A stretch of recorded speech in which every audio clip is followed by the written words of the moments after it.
बढ़ती जनसंख्या कैंसर की समान रोग है। ये रोग बहुत ही हानिकारक है। हानिकारक मेरे लिए, आपके लिए और पूरे दुनिया के लिए। पूरे विश्व भर में पॉपुलेशन आज दुगनी तेजी से बढ़ रही है। पूरे विश्व भर में आज हर एक इंसान हवा, पानी, पेड़ पौधे इन सब चीजों का इस्तेमाल कर रहे हैं, लेकिन फिर भी इन सब चीजों को दूषित करने में हम इंसान कोई भी कसर नहीं छोड़ रहे हैं। हम पर्यावरण से इतने कुछ हासिल करते हैं। क्या आपने कभी सोचा है कि किस तरह से हम अपने पर्यावरण को नुकसान करते हैं या प्रदूषित करते हैं? तो चलिए आज जानते हैं इसी के बारे में कि किस तरह से ओवर पॉपुलेशन जानलेवा साबित हो सकती है। जनसंख्या के बढ़ने से ऊर्जा का इस्तेमाल भी काफी हद तक बढ़ चुकी है। मानव जनसंख्या बढ़ने से विभिन्न तरीकों से पृथ्वी पर प्रभाव पड़ती है, जिसमें शामिल है पर्यावरण से संसाधन का निष्कर्ष बढ़ाना।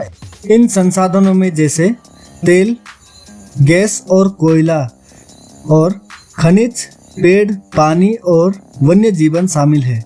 पर्यावरण असंतुलित होने का सबसे बड़ा कारण आबादी का बढ़ना है, जिसे मौजूदा जगह बढ़ाने के लिए वन, जंगल, यहाँ तक कि समुद्र तट को भी छोटे किए जा रहे हैं और पशु पक्षियों के लिए बिल्कुल भी जगह खाली नहीं है। इन सब कारणों से प्राकृतिक संतुलन बिगड़ गया है और प्राकृतिक आपदाएं भी बढ़ती जा रही है। जनसंख्या के दबाव के कारण शहरों में प्राकृतिक संसाधन जनसंख्या के दबाव के कारण काफी तेजी से कम हो रही है। इनके अलावा आबादी में स्वच्छता की उचित सुविधा और शुद्ध पीने वाला पानी मौजूद नहीं है। इसका परिणाम हमें साफ दिखाई दे रही है, जो कि कितने तेजी से पर्यावरण में परिवर्तन हो रही है।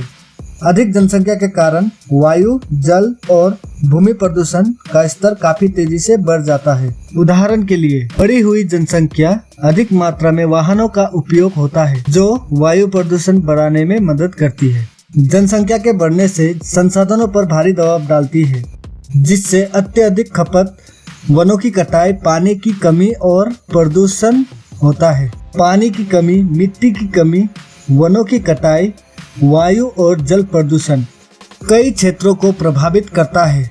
यदि विश्व की जनसंख्या बढ़ती रही तो पर्यावरण पर प्रभाव विनाशकारी हो सकती है। हर व्यक्ति पर्यावरण संसाधन को खत्म कर रहा है और पर्यावरण को खराब कर रहा है। धन्यवाद।